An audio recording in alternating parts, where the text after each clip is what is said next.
All right, we'll call to order the regular meeting of the Common Council of the City of Platteville for Tuesday, May 12th, 2015, and we'll start with roll call. Amy Seaboth Wilson. Here. Mike Den. Here.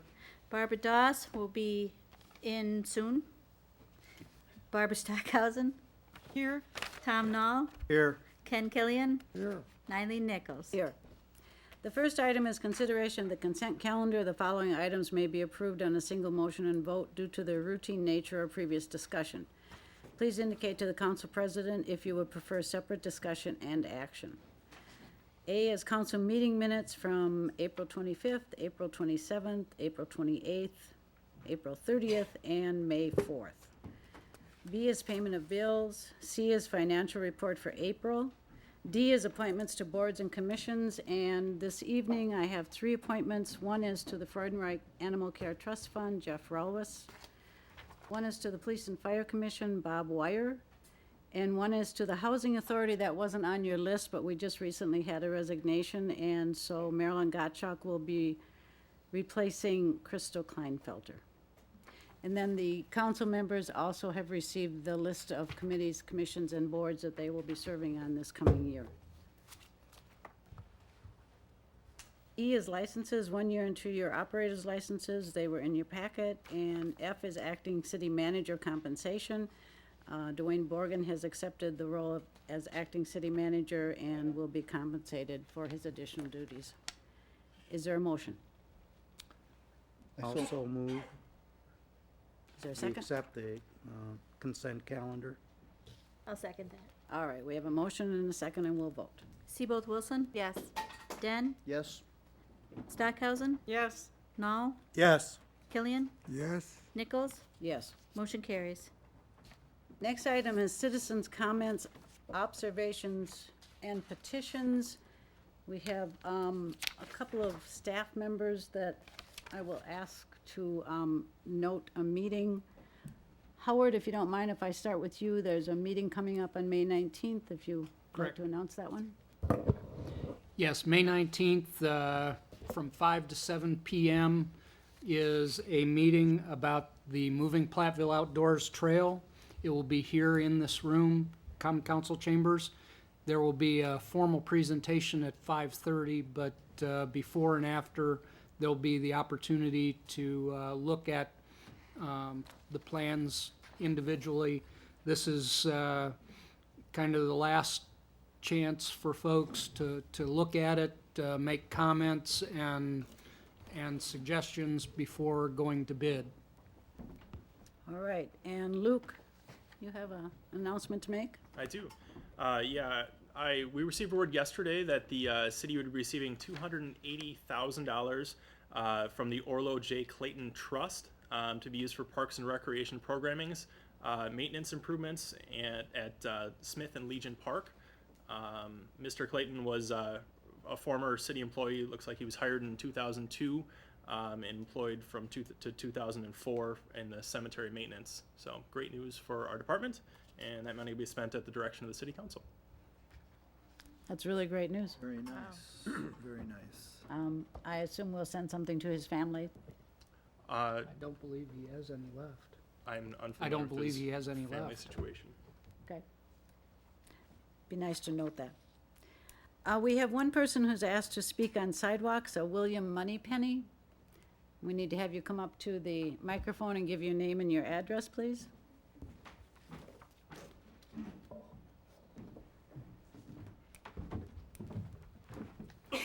My name's William Moneypenny, 1386 Norms Road, Mineral Point, Wisconsin. I was wondering what the white marks are on 505 Roundtree and the arrows. Has that got to be replaced, or if it's just marked so people don't stumble on it, or what? Mr. can answer. Crowfoot can give an answer for that. I can answer that. We have an annual sidewalk replacement program, and those markings are for sidewalk replacement. Other people may see an orangish red mark, and that's where the grinding will take place. That area that is outlined in white will be replaced under the city's policy. That is at city general taxpayer expense, not assessed to the property owner. Okay. Then there's one more question is that I had to dig in and put in the water line into the house, 505 Roundtree, and there's a piece of sidewalk there. Will that be worked on at the same time, or have I got to get that in now?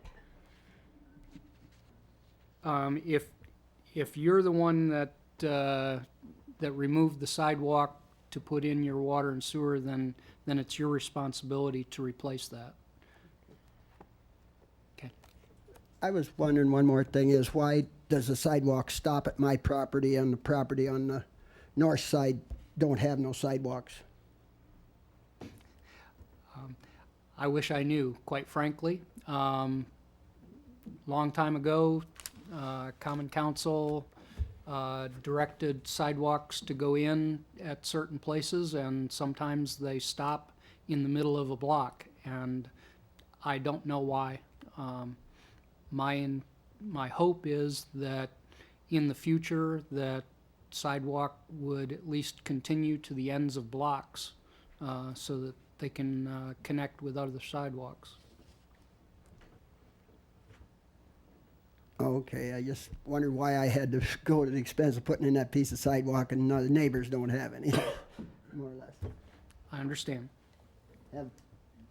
Am I required to do it then? Mr. Moneypenny, normally we don't respond to questions. This is just a comment time. So if okay. you have more questions, if you wouldn't mind contacting Mr. Crowfoot during the day, and he can answer your questions. Thank you.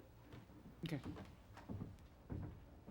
Next item is reports, committee reports, council or staff representative, Plan Commission, Den, Nothing to add. Commission on Aging. Actually, it says Bonin, but he's no longer a council person, and Amy will be reporting, or no, I'm sorry, Ken will be reporting on that next time. Redevelopment Authority, Dawes is not present right now. Historic Preservation Commission, Killian. No addition. Other reports in the packet, City Attorney, itemized report, the Water and Sewer Financial Report, Airport Financial Report, and Department Progress Reports. Are there any questions about any of those reports? Okay, seeing none, we'll go on to Platteville Welcomes You sign, Alliant Energy Property. Jody? Jody Richards, Communications Specialist for the City of Platteville. The city has budgeted $30,000 to put in new welcome signs in the city. A couple weeks ago, I provided you with estimates and the actual design that was approved in November of 2014. I was just wondering if there's any questions or concerns.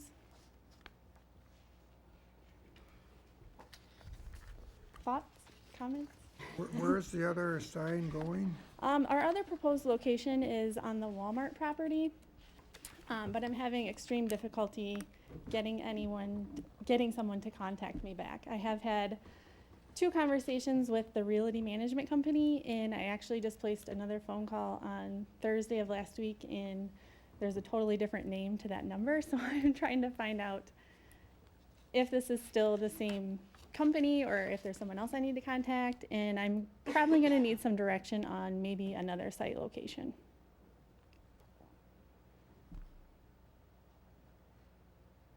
Other When will that be questions? ready? When will that one be ready? Yes. Depends on the agreement on a site or? Yes.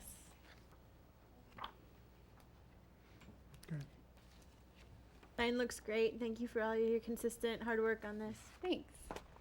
Thank you very much. Looks nice. Thank you. So when do we think this will actually be put in? Well, I'm meeting with the sign company tomorrow, or no, Thursday, I apologize, to kind of get everything ordered. I need to apply for a sign permit within the DOT county standards. I'm not sure, I need to talk with Howard about that. So I'd like to move forward as soon as I possibly can, just to get this one off my plate, so. Okay. Any other questions or comments from anyone? Did you, other than the Walmart site, did you have an alternate or third choice? The committee had some other choices. There was one across the road at the car dealership was a thought, but then the committee kind of felt they wanted to stay on the entrance side of the road when you're coming into town.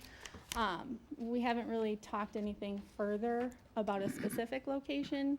I think that going any farther into town, people were feeling that you're already in town, so why are we welcoming people? But I'm not really sure if we have many other options to get past the Walmart property, you know. Would there be a possibility of just before the intersection or the interchange to be out that far? I believe you have to be so far away from the exit ramp. So we were actually looking at the strip mall area, but I think that it was too close to the exit ramp to put the sign on that property. Is that right, Howard? Do you remember? I believe you're correct, yes. So it's been a little bit of a challenge, but I mean, I know there are some businesses that would probably be more than willing to cooperate and allow us to do this. It's just, is that where we want to be?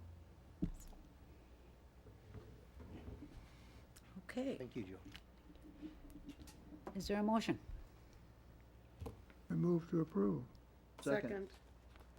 We have a motion and a second. We'll vote. Seaboth Wilson, Yes.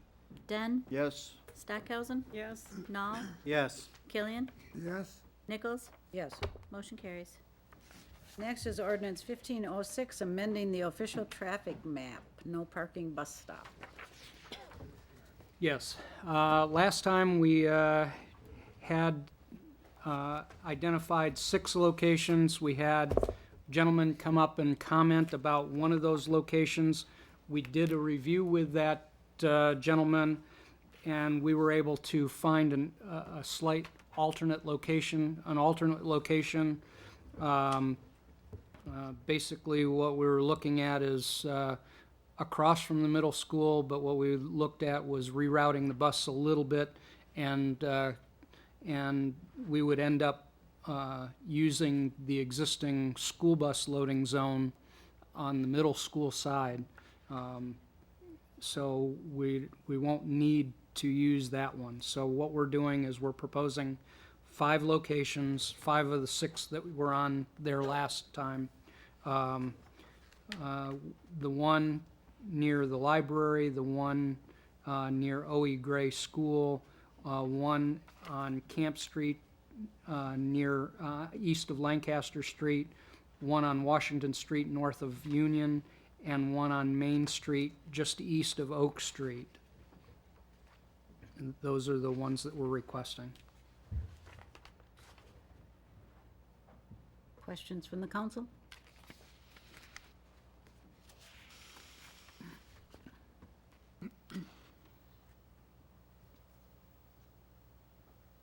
I have to ask, did we change Seymour Street having two-way, the bus route go 2 ways, both ways?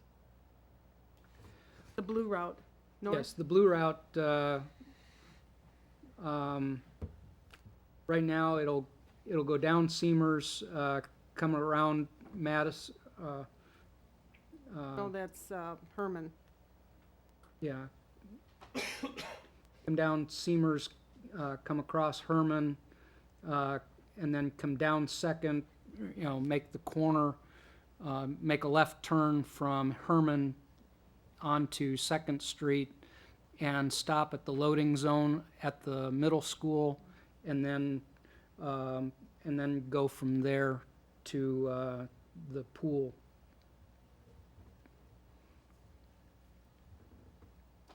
Is that 20 minutes? Is that what you're saying? That's every 20 minutes or 30 minutes when they get to that location? In the summertime, it's a combined route, and it's 1 hour for the full route. The stops at Ulsvik Hall and at the library are doubled up. So if somebody goes to Ulsvik or the library, they should see a bus every half hour. But otherwise, Every other location would be every hour during the summer. The only reason I bring it up is because I live on Seamers, and that's a very busy, short street. It's only 3 blocks, and it's a very busy street. I didn't remember if we had planned to go up and down on Seamers Street. So, May I add more recent information that okay, Russ and I spoke today, and Russ suggested that instead of going up and down Seamers, we go up Second instead on the way back. So that it would only go up Seamers once, which was originally the proposal. This is rerouting because of the construction on 4th Street, so it would just be for this summer either way, but okay. I wouldn't say anything except that it's in a very busy street because of the pool and the park. And runners, walkers, bikers, children, it's all day. And so, and the cars drive crazy. So it's a very busy street. So if it's just a short period of time, it isn't a problem, but. Okay. Thank you. Other questions? Is there a motion? Well, I move to accept based on the change that Amy just mentioned on this. So adopting the enclosed ordinance? Yes. Okay, is there a second? I'll second. We have a motion and a second, and we'll vote. Seaboth Wilson, I'll abstain. Den, Yes. Stockhausen, Yes. Nall, Yes. Killian, Yes. Nichols. Yes. Motion carries. The next item is a CD, well, I'm sorry, I'm ahead of myself. The next item is the community garden. We do have some folks who have asked to speak on this, but Luke, would you? Sure, I'll introduce it again. So as you may remember last time, the Main Street Sustainability Committee has proposed adding a temporary or a trial community garden in the former Kallenbach property at 160 East Mineral Street. They're proposing 4 trial plots, and we met with the Parks, Forestry, and Recreation Committee and came up with a list of guidelines that were presented last week. The only change I have to those guidelines is they have asked that, with your approval, that the lease period be extended instead of ending November 1st to extend through November 30th. They said that is more in line with other community gardens in the area, and I didn't see an objection to that, so that would be my only proposed change. And I believe there's people here to speak on it. Kendall's the gentleman that I've been working with on it, and I don't know if he's registered to speak, but I know he's here. So if you have any questions, they can probably direct it at him. If you wanted to speak on it, there's a small green sheet of paper. I'm going to say, first of all, that we have people who have registered in favor, not necessarily asking to speak. Marilyn Gottschalk, Matthew Cody, and Laura Grochin are all in favor of the community garden. In terms of asking to speak, we have 2 people. One is Robin Tim. So Robin, if you can come up to the microphone and keep your comments to no more than 5 minutes, please. And after that, it's Kendall Welch. And I will add, while you're walking up here, we have one more person who has registered in favor, Heidi Macbeth. Thank you. My name is Robin Tim. I am a business owner in Platteville. I co-own the Driftless Market with Heidi and Bill and my partner Jane. I'm also an avid gardener. I've been lucky enough to grow up with a mother who grew vegetables and fed us from her garden and taught me how to garden. And now we have a grocery store that sells as much local grown produce as possible. And I think Kendall is doing a fine job in making this a community project where it's not only some community gardens that people are going to go and plant their tomato and take it home, but he's collaborating with residents of Jenner Towers. He's working with UW students. He's got Platteville school students and other community members, plus the business support, because I know I've already offered to give him plants from our plant business. So I think it's a wonderful community adventure, as well as showing people how they can grow their own food and get it out there. So I say go for it. Thank you. Thank you. Kendall?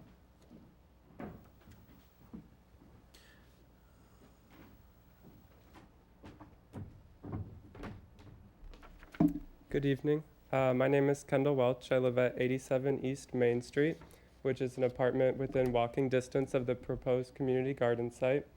Today I'm representing the Platteville Community Garden Volunteer Committee, which is a subcommittee of the Platteville Main Street Sustainability Committee.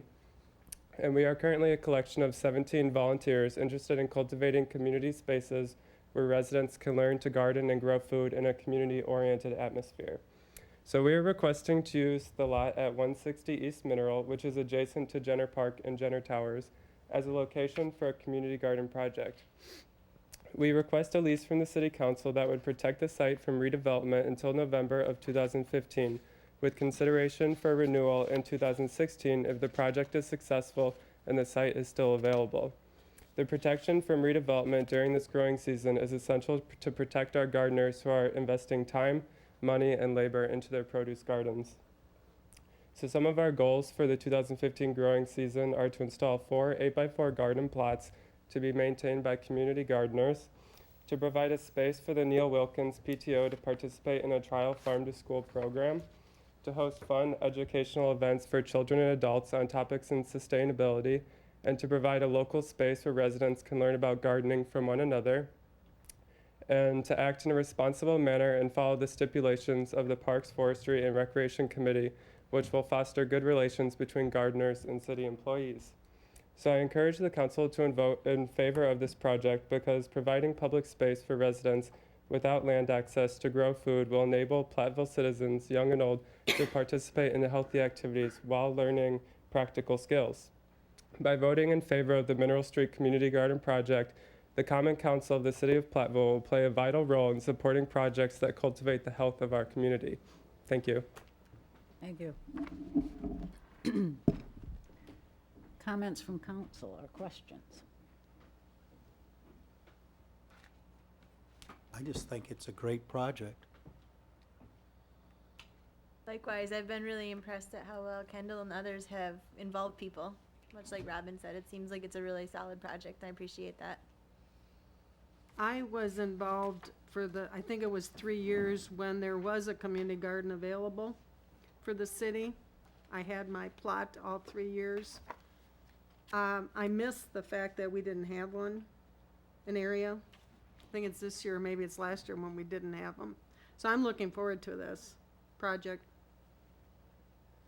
Well, we have a recommendation in our packet, and I guess the only change that Luke did mention was that the lease would terminate on November 30th instead of November 1st. So if there's a motion, please note that change. I make a motion to approve the community garden at Jenner Park. Is that what we call it?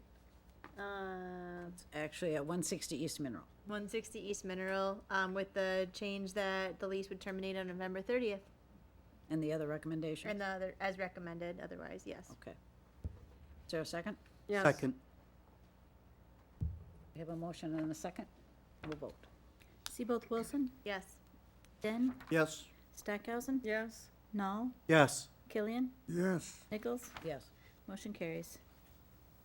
Next item is the former Pioneer Ford property located downtown. We have 2 items before us, a resolution 1508 adopting a citizen participation plan. Joe, you want to start with that one, or you want to talk about both of them at the same time? I'll talk about both of them probably, so. Yeah, as part of the pending purchase of the former Pioneer Ford property downtown, the city will be applying for grants to assist with that project. One of them we're working on right now is a community development block grant. The grant will be requested to assist with the purchase price of the property and the costs of the building demolition and site clearance of that property. It's a maximum grant of 50% of the project costs up to $500,000. We're going to be requesting $500,000 as part of the application. It is competitive application, so we could get nothing or we could get something less than what we're requesting. But that will be part of our application, is that amount. There are several requirements that the city needs to meet as part of that application. There are federal requirements that go with that program. One of which is the council actually has to approve a resolution authorizing submission of the application itself. And obviously, they want to know that the city's behind the project financially and otherwise before the application is submitted. We're intending that the funds, the matching funds, would be borrowed with the idea that it would be a TIF 7 project as far as paying back, so it'd probably be a TID revenue bond. But we do have some flexibility to look at other options at a later date. The other thing the resolution does is authorize our council president to sign the many documents that go with that application. So she would be doing that as part of that resolution. The other requirement that you need to approve before we submit the application is a citizen participation plan. And we actually have one in place. We've had one for several years for the other grants that we've submitted for this program. But they are requiring an update to that plan. They've made some modifications to the program requirements. So we have to approve that plan. But the basic concept of the plan is the same as what it always is. They want to make sure that the community involves the public in the project as much as possible. So there are requirements for public hearings and other citizen participation, notice requirements of the meetings and so forth as part of that plan. And the first public hearing is actually scheduled for May 20th at 5 o'clock in the council chambers. It'll be an opportunity for all people to talk about the general policies and programs of the Community Development Block Grant Program, but we can also answer any questions people may have regarding this particular project as part of that public hearing. So that is the other requirement that we're asking you to approve this evening. Any questions? I know that the public hearing was published in the Journal, the Platteville Journal, this past week, I believe. Correct. Okay, Yes. so there was notice there. I assume it's on our webpage, or will be if it's not, but, And there will be, it also be posted in, I think, this coming week's journal as well. okay. And the public is invited to attend that. So for the purpose of our voting this evening, two separate votes. There's two resolutions that need to be approved. Questions for Joe? Any questions? One of the resolutions. Yep. Yep. Sorry, I think one of the resolutions, we have to include that we want to borrow, we'll have to borrow the money that doesn't covered by the grants. I believe that's what we talked about, so. I don't think it's mentioned in the resolutions, but it's part of the CDBG grant that we acknowledge where the money will be coming from. Yeah, so if whoever makes a motion to approve the resolution authorizing the application, if you could mention that the city will borrow the funds to meet the match requirements. Okay. And then it's in our minutes, and we can send the minutes to them, and we make sure it's covered that way. I'll make a motion that we accept Resolution 1508, adopting a citizen participation plan as written by staff. Second. We have a motion and a second. Any questions about that? We vote? I'm sorry, which resolution are we? That's the first one. Resolution 1508. 1508? 1508. Okay. Seaboth Wilson? Yes. Den? Yes. Doss? Excuse me. Stockhausen? Yes. Nall? Yes. Killian? Yes, Nichols? Yes. Motion carries. The next item would be the authorize the submission of the Community Development Block Grant, where we would also note the funding source. Is there a motion on that one? Also move that we adopt the Resolution 1509, authorizing submission of Community Development Block Grant, CDBG application, with the borrowing of the money As needed. as needed, okay? That's sufficient? Sure. Is there a second to that motion? Second. A motion and a second. We'll vote. Seaboth Wilson? Yes. Den? Yes. Stockhausen? Yes. Nall? Yes. Killian? yes, Nichols? Yes. Motion carries. We're on to information and discussion items. The first one is a conditional use permit for 1100 East Mineral Street. Joe? This is the annual application that we received from Iverson Construction for their asphalt plant in the rock quarry off Mineral Street. This has been an annual request since 1993. There are no changes to the operation that are being proposed from other years, so staff would recommend approval with the same conditions. The permit shall expire at the end of the asphalt producing season. Permit shall only apply to the subject property, and the applicant provides dust control as needed along the driveway where it intersects Mineral Street. And the Plan Commission also recommended approval. Any questions? And there are 3 recommendations on the staff report, so any questions on the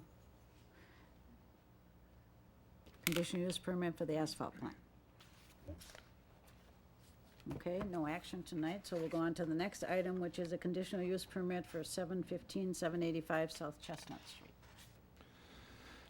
Yeah, this is the property owned by Browning Family Partnership and Daryl Browning, Browning Motors, and until previous to the tornado, they also had the Spring Green Automotive, or excuse me, Spring Green Lawn Care business there. Since the tornado, a couple of the buildings that were destroyed, so they're looking for alternative uses of that site. They have the auto repair is remaining, the U-Haul leasing is remaining. Those are in conformance with the zoning. They're also looking at what they're calling auto service contracting, but the way it's operated, it essentially under our ordinance is going to be considered leased parking, because most of the vehicles there are owned by residents of the neighborhood or around Street Commons, and they would basically keep their vehicle there for a fee as part of that service. So under our ordinance, that requires a conditional use permit to do that. So they've applied for that conditional use permit. They would be making some changes to the site to provide additional parking. They'll install a retaining wall, install some lighting, and so forth. So they've submitted a site plan which kind of outlines what they have in mind for this parking, where it's going to be located. It'll be approximately 44 spaces, more or less depending on how the topography and so forth works out on that site. They will be adding additional entrance off of Gridley Avenue as part of that parking. Staff has reviewed this. We recommend approval with several of the conditions outlined in your staff report, hard surfacing the parking, marking of the parking stalls, make sure there's no vision problems at the intersections from vehicles parked there, some landscaping improvements wherever there isn't actual parking, and permits for the parking and the retaining wall. The Plan Commission also added a condition regarding safety lighting be installed. Staff is recommending the improvements be completed prior to September 1st of this year, with the idea that if they can be done before the students come back and there's vehicles on there, it's obviously much easier to accomplish those improvements. The Plan Commission concurred with all the recommendations. They changed the recommendation a little bit. Their recommendation was the conditions be substantially completed by September 1st. My only concern with that is substantially completed is open to interpretation. So if you want something other than September 1st, I would prefer another date certain or additional guidance on when you feel it would be appropriate to have all these conditions completed. Otherwise, staff does recommend approval. Any questions? Joe, were you looking for a date possibly in case this isn't able to be all completed by September 1 based on getting contractors in there or time frame or materials or stuff like that? So you have a little bit of wiggle room, or were you looking at a more definite date that sticks with September 1st? Stay with that specifically? Yeah, if you don't want to go with the September 1st deadline, then I just don't like the idea of substantially complete. What does that mean? And if they don't meet it, Sure. what is the ultimate deadline of when everything does have to be done? So I would prefer a date certain when all these conditions have to be met. So the applicant's clear, staff is clear, the public's clear exactly what's going to be done and when it's going to be completed. Thank you. Follow-up question, Joe. So in your opinion, September 1st is an adequate date to accomplish everything that's set forth, correct? Well, like I said, my reason for picking that date is since we're talking about improvements to a parking lot, it makes sense to have those improvements made before it actually becomes a parking lot again at the fall semester. If you get beyond that date, it's going to be much more difficult to accomplish those types of improvements. So realistically, I think if it's not done by September 1st, it's probably not going to be done until a year from now. And did you talk to the Brownings about that date? And they're okay I with think it? they're okay with that date with everything except the hard surfacing. They're not sure they can accomplish that by that time frame. Did Have you they- ask what a secondary date might be if they didn't think they could finish it by September 1st? They did not provide be- a secondary date, Okay. Thank you. and neither did the Plan Commission, so I'd be looking for something more specific from the council. I can understand that part of it, though, based on how late in the season that they're looking at doing this to get the people involved, get the contractors in on something like that, because that type of work is usually booked, those guys probably pretty well booked up for this year already. So I don't know if that could be one of their issues or not. I'd like to see it done by September 1st also. But I'd like Joe. to see it be done, totally done. Would it, if they didn't have the hard surface in by September 1st, would you then allow them to, even if it's gravel, to park the cars there? Because there's be no way that they would have distinguishable marked area for the cars to park in. So how would you do that? Yeah, it would be, I mean, they've tried that now with the gravel surface they got now, and the markings don't last. So that's part of the requirement for the hard surfacing, or the recommendation for the hard surfacing. So that's to make sure that there is the appropriate number of parking spaces as per Well, the lot size? and- I'm not so much concerned about the number. To me, the hard surfacing is about maintenance, it's about the appearance. Okay, It's also, I think it would be beneficial to the people parking there, that they know where their spot is and nobody else is going to be encroaching into their spot.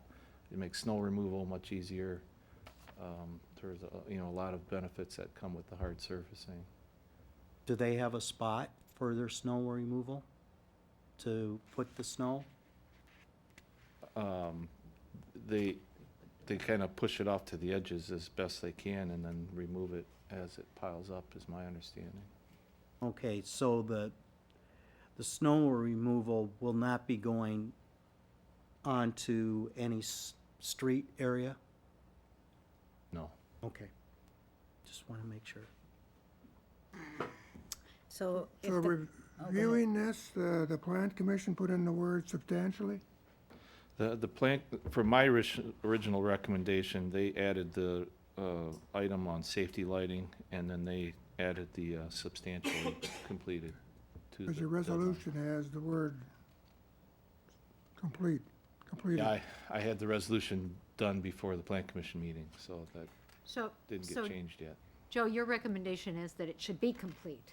My feeling is that if it's not complete by September 1, it may not be complete until May 30th I would agree with that. of the following year, because after people begin to, after people contract or have a service contract there, I mean, how are you gonna, so I really think we should go with recommendation of staff, that it should be complete by September 1. I would also like to see the adequate lighting added, because I think that's important for those students or whoever rents, because it's just not for students, it's rental for any vehicle, that there be a safety concern that we have. Even though it's a fairly well-lit street, it still would be nice to have, make sure that they don't have any problems there in the future. So I think what I read is they stated they would have 4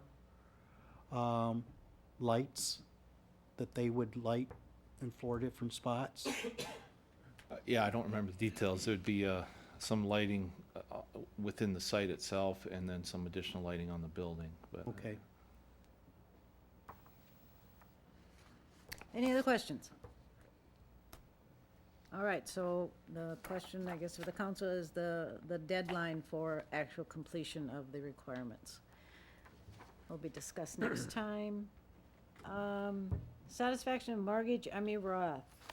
Dwayne or Brian? Thank you. At the time, the city sold the 19 acres to Emmy Roth. The purchase was done under the land price formula, which allowed the purchase price, some or all of the purchase price, to be reduced based upon the dollar value of the improvements made to the property in excess of $150,000 and the number of jobs that were created and the pay schedule of those jobs. And the work has been done, the building is completed, improvements were made to the property in excess of $15 million. More than 30 full-time jobs were created. The total amount of reduction that the increased value of the property and the number of jobs created was more than enough to completely satisfy the balance of $337,030.74 that was owed on that note. And so staff is recommending that the council acknowledge that the note is satisfied in full with no further payment due from Emmy Roth. Questions? Brian, I have one. Have the jobs been verified by city staff, do you know? And at what levels? Because I know that there's a different dollar value for different level jobs. Well, they provided several pages of employment data. The reality of it is they could have created no jobs, and with the value of the building and the improvements to the property would have been more than enough to satisfy the debt. Granted, I understand that after looking at this, that was a real good investment. But don't we still have the right to know what their employment is? As I've said, there are several pages of jobs that were out there that were provided with materials that Dwayne looked at and verified that these jobs were there. I don't know how hard he looked at it once he examined and found that the value of the improvements was large enough to simply satisfy the debt in full. I guess what I meant was there are names of the people attached to those positions, not just positions being set up, but were there people in those positions, and do we have a name? I don't remember, Dwayne. I don't recall right offhand. I could go back and look, but is that really needed, the names? Or? Anybody can put up a bunch of positions saying this is what we're gonna do, but I just was curious if they actually filled those positions. There were, and I looked through it briefly before passing it on to Dwayne, and it looked to me like there were job categories and rates of pay and the number of hours that a person had worked in that position. So it didn't seem at all fishy to me that this person was actually employed and being paid at this particular job, at this particular level. And frankly, I didn't look at it any more than that, especially when I saw how much the improvements were valued. Okay, thank you. Other questions? Yeah, I just have, if and when we adopt this recommendation, the city had retained a repurchase clause in the original contract relative to the total parcel. The additional. Right. Yeah. And I just want to make sure that we word any action so that that repurchase agreement is not null and void, and if Emmy Roth does not build on that in a specified period of time, that in fact it is available for repurchase by the city. And you're right to point out, the action that staff is requesting council take is to simply acknowledge that the note and the amount due under that note is satisfied without any further payment. And to take no other action with respect to the development agreement or the arrangement for the potential buyback of property that was sold. Right, thank you. So this lien would be recorded with the Register of Deeds as being satisfied? The note would be returned to Emmy Roth marked paid. Okay. So there's nothing with the Register of Deeds stating that they're, In this particular instance, there is not. okay. Any other questions? Seeing none, we'll go on to the EMS Area Ambulance Committee to report. Brian? The ambulance committee met on Thursday night last week and reviewed the proposed agreement between the city of Platteville and the Southwest Health Center to take over and provide EMS to the city and the townships. An executive summary was presented, and I hope that you have a copy of it before you Everyone today. have a copy in front of them? Okay, we have it. The background that was presented to the towns at that meeting on Thursday was that the city was looking at several issues that the city felt need to be addressed, and began discussions with Southwest Health Center for the purpose of seeing what circumstances or terms could be arranged for Southwest Health Service to provide EMS. Those concerns included constructing and paying for a new ambulance garage at an estimated cost of around $1.5 million, upgrading EMS to provide an emergency medical technician paramedic levels of service, maintaining acceptable EMS staffing, especially after upgrading service to a paramedic level, and increase personnel costs to attract qualified staff, especially after upgrading to a paramedic level, and then continuing to provide EMS to the participating municipalities at a reasonable and predictable cost. And discussions then ensued with the city and Southwest Health Center that resulted in an agreement, proposed agreement that is also, I think, in the materials that you have with you tonight. That proposed agreement is for a term of 20 years, requires Southwest Health Center to provide a paramedic level, service level, and construct a new ambulance facility at their expense, requires the city and participating towns to pay an annual support fee that is adjusted. In years 2015, it would be $0. In 2016, $100,000. But no, and then in year 2017, 75% of unreimbursed costs, but no more than $150,000. And then in calendar years 2018 through 2024, the annual support fee is 75% of unreimbursed costs, but no more than $150,000, but no less than $130,000. And then in calendar years 2025 through 2034, it's basically the same amount. The annual support fee is basically the same amount as in 2018 through 24, except that the amount can be increased by the amount of, can be adjusted by the consumer price index.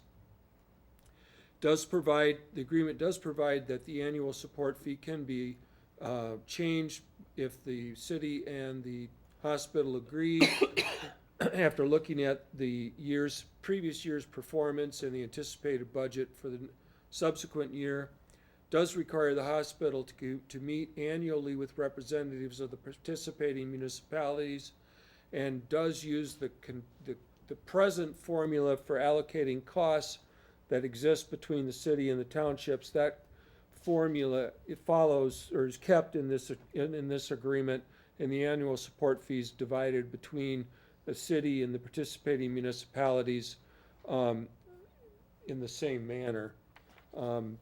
There's the two big participants are the town of Platteville and the city of Platteville. I think between those two entities, that's a roughly 90% of the costs are paid for by those two communities.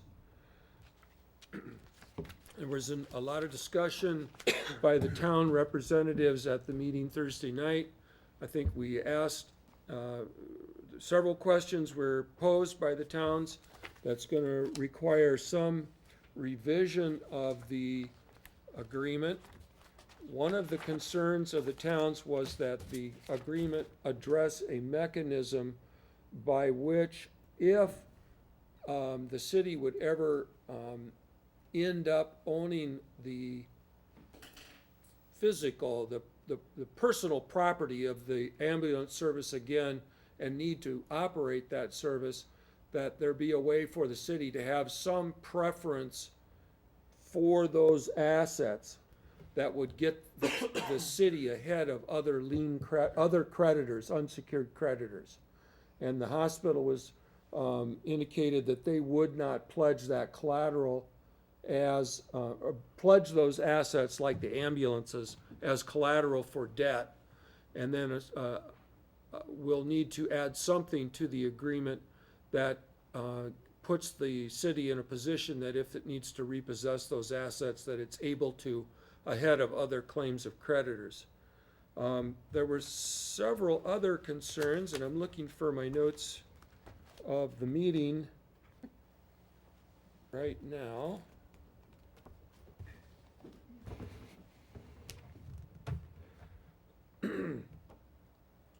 There's apparently $160,000 to $170,000 in a sinking fund for ambulance replacement. There was a discussion that those funds need to be allocated back to the participating municipalities, as they won't be used for acquisition of an ambulance. Another concern was the current EMS billing and winding that down, and if there is net proceeds left, that those two would need to be allocated amongst the participating municipalities, again, not being transferred to Southwest Health Center. And there was a suggestion, I guess it really doesn't matter what that suggestion was. And I mean, those were the three things that the townships seem to be interested in. My impression of the township's reaction to the agreement is that they seem to view it positively, and that they are going to take the revised agreement when it's done shortly and take it to the respective governing bodies and have them look at it and review it, and I assume they're going to approve it, but I can't speak for them. It seemed like they were generally favorable to the proposal. So that's my report. I'm happy to answer questions.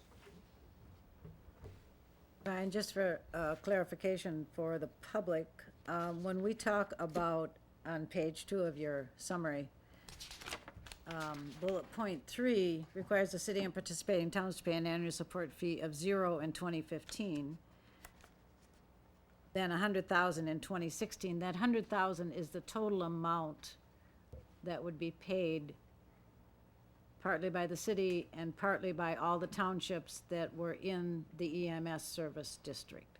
I believe that's correct. And it's allocated by the current formula. Which is based on population, I believe. Which is based on population. just so that everybody is clear on that it's not the city that's paying the total 100,000 or up to 150,000 in 2017. And if I could just, continue on with that point. This agreement it puts the hospital in the position of serving customers, and the customers include the city and the participating townships.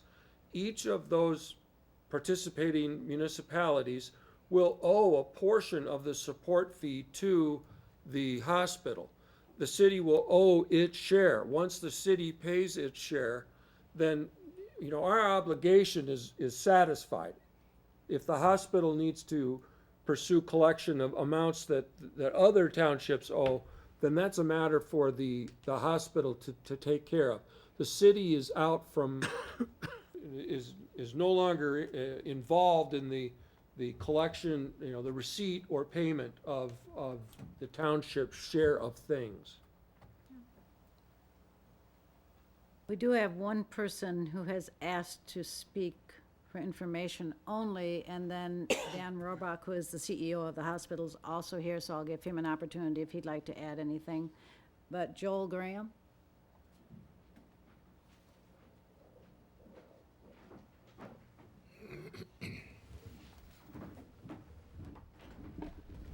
Good evening, my name is Joel Graham. I live at 1045 Hathaway Street. I'm here not only as a citizen, but also as an 11-year employee of Platteville EMS. And I just had a couple of questions or concerns. I'm not sure what the avenue is to properly address those, so I figured I would bring it before you in this session, is to find out what was the onus for pushing forward to a paramedic level service as opposed to the intermediate technician service level that the department operates at now. And second of all, question is, when will as a citizen, when will this information be available to the public so we can take a look at it and see what the agreement is going to be putting what the citizen, the impact on taxpayers is going to be over the life of this agreement? Well, the second part of your question can be answered with this, which is a public record, so certainly that's available for the public, and it shows the agreement. Okay, and when is that? I was trying to find it on the website today and was not able to locate it. I'm not sure if it's on the website yet, but I assume we could make it available there or make it available. Oh, yeah, there's no reason not to have it on there. Right. Aren't So you that working, will you're still happen. working on the final draft yet, right, though? Well, These changes or? that's the problem. I guess one reason probably why it's probably not there is we're still trying to work on the final draft, but, I've conferred with the hospital's attorney, and, it's my understanding she's working on it. I would think you could put the executive summary on it. Certainly could. We could put the first draft of the agreement and then take it down when the new one's ready. And before this is ever adopted, it'll come up again for public hearing. Well, it's actually for action next time, The actual agreement's just for action next time, so there won't be a assuming that public we have hearing? the whole thing ready. Yep. and I know Right, so that was Brian- my concern as a citizen, was for the transparency of the agreement, that it has not been available to the citizens yet to review. I would suggest that we mark draft through it so that it's obvious that it's a draft and that it be put out on the website. But I mean, people need to understand that it's kind of a moving document as the townships, and so there may be other drafts. Relative to moving to a paramedic level, I believe, I have been a proponent. I believe that we are and should act like we are a regional center that is progressive and looking forward. And I believe that there has been a lot done in our area relative to improving conditions in many ways. I believe that by moving to a paramedic level, it will serve our citizens better. I think it will provide a type of care that we haven't had, that isn't available otherwise in the area. It's a point of distinction for us, and I think that it would not surprise me to see the state of Wisconsin move in this direction. I know that there's even stuff in the legislature now, hearings and things on this, so it won't surprise me to see legislative action that forces this. And rather than be forced to do something on a timeline that we don't have influence over or control, I think it's better for us to move in directions that provide better and greater services to our population. So, you know, I guess that's my opinion about moving into offering that to our citizens. Okay, I appreciate that. My concern with that was just from the budgetary standpoint of $150,000 a year over, I believe it was the course of 10 years that could go to that amount over the course of that. You know, a paramedic level service would be great. As a citizen, with the concerns of the budgeting and everything else, I'm not sure that that's something that we should or can afford. Thank you. Thank you. Brian, would you like to make any comments about the increase in service calls that we've had with the EMS? Perhaps comment on the staffing? I'm sorry, would you introduce yourself? Sure. Brian Allen, EMS Administrator for City of Platteville. As far as staffing, we've seen an increase. With staffing, we've been holding steady. We currently have 28. There are 28 EMTs. Just within the last week, I received 2 resignations. One is because they're moving away, and the other one has accepted a position in Madison. So, but it still leaves us with 26. As far as the number of calls, we're seeing a increase in the number of calls. Last year we were at 1,165. So far this year we have been running at about 11% higher than where we were last year. If that trend continues, that's going to be over about 130 more calls than last year, which will put us at almost 1,300.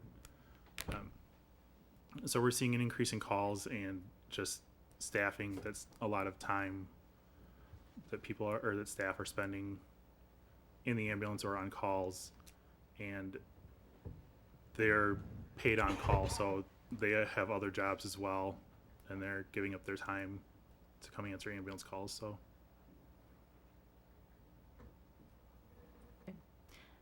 Dan, like to make any comment? Talk about the difficulties and you anticipate staffing.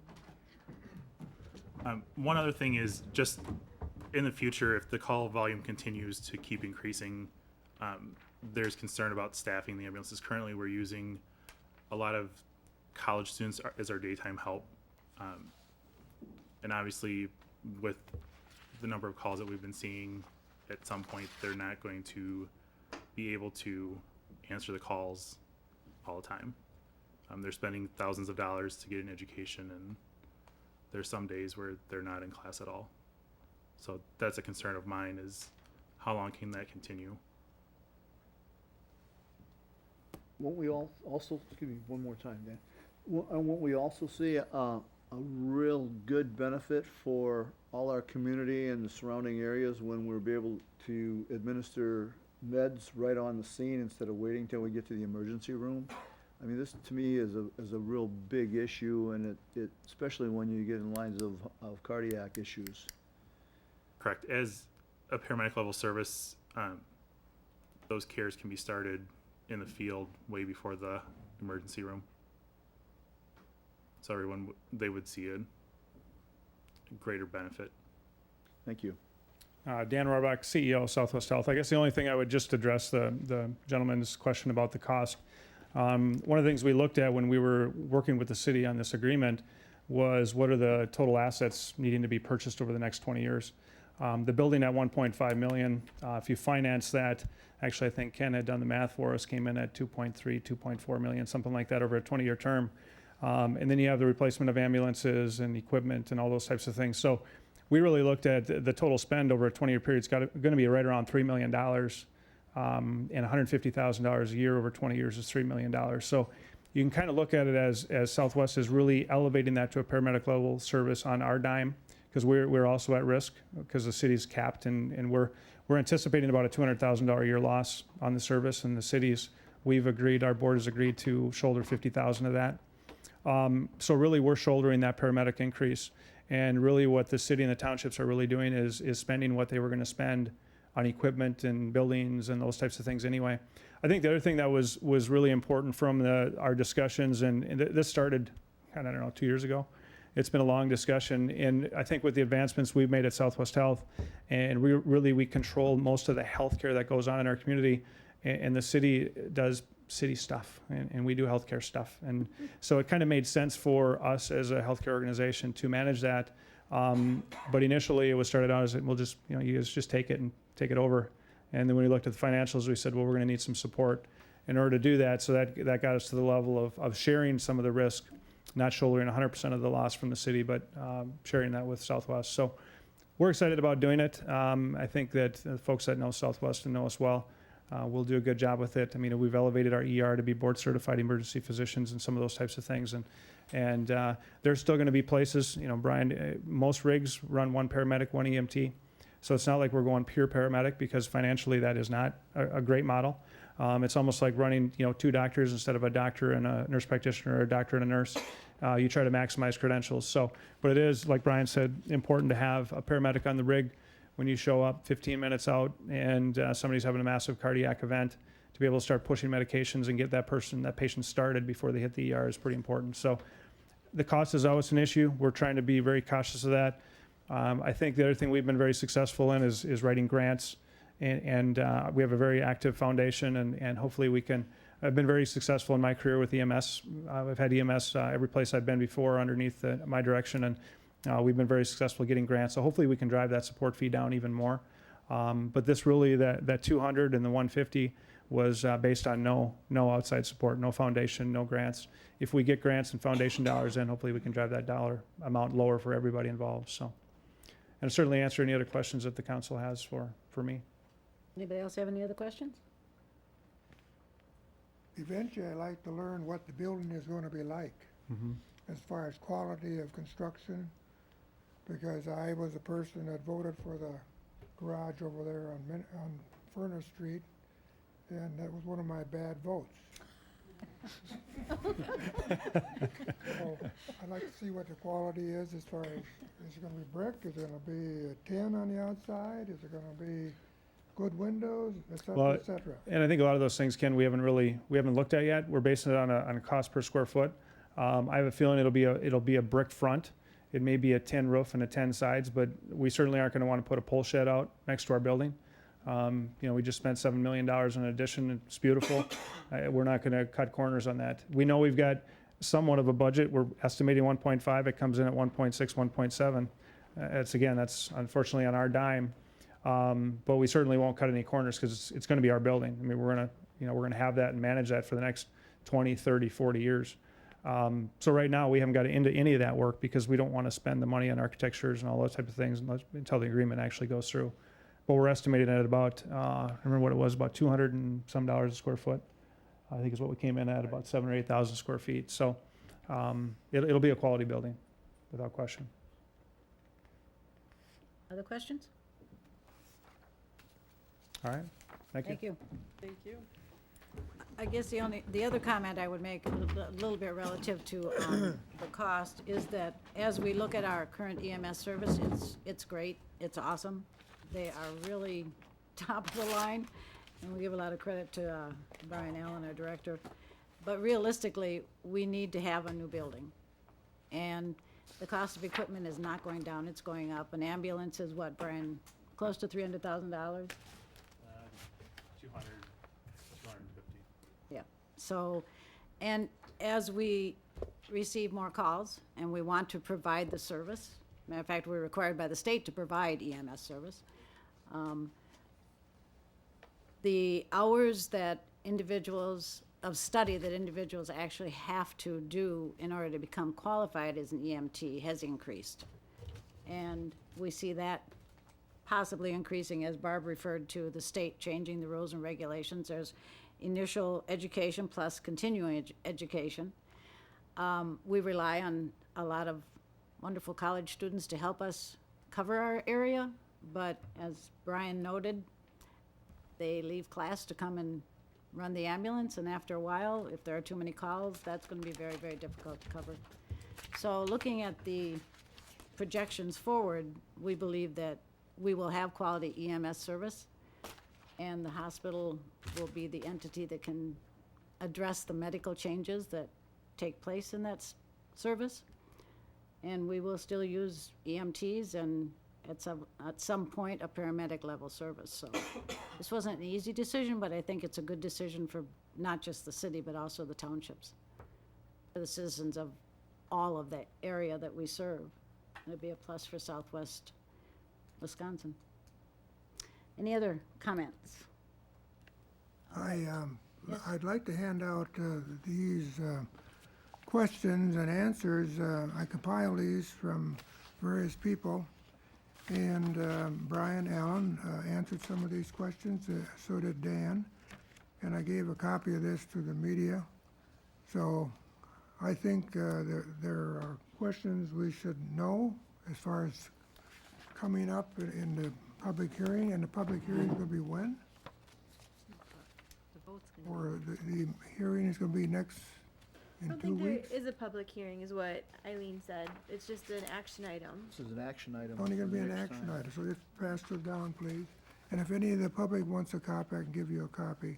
Are these all the same thing, Ken? All the same thing. Oh, okay.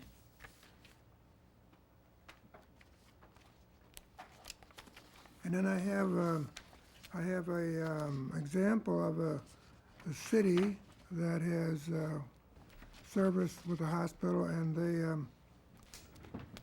they have some comments about their service, and I also have components of a new building example. That's Wanakee, Wisconsin.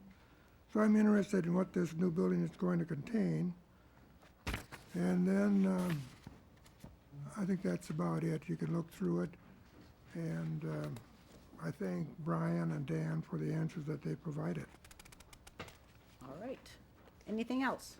Just a question about this, Ken. Did anybody on staff, Brian or Dan, review the whole document before you shared it with others? Have we, or is it? Brian has read, has given me his answers, and Dan. Okay, so nobody else reviewed the No. whole thing that once it was No. put together? Okay. So there were questions and answers, but then some other information Ken has just himself brought forward. The Wanakee information, for example.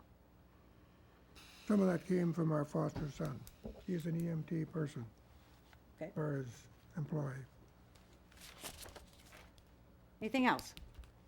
All right, we have on the item a closed session relative to the library block negotiations, but we have no update on that beyond what was done at the April 28th meeting, so we will not be having a closed session this evening, which means we don't need any action on closed session, which means we would now entertain a I make a motion, we adjourn. Second. motion in a second. We'll vote. Seaboth Wilson, Yes. Den, Yes. Doss. Yes. Stockhausen, Yes. Nall, Yes. Killian, Yes. Nichols. Yes.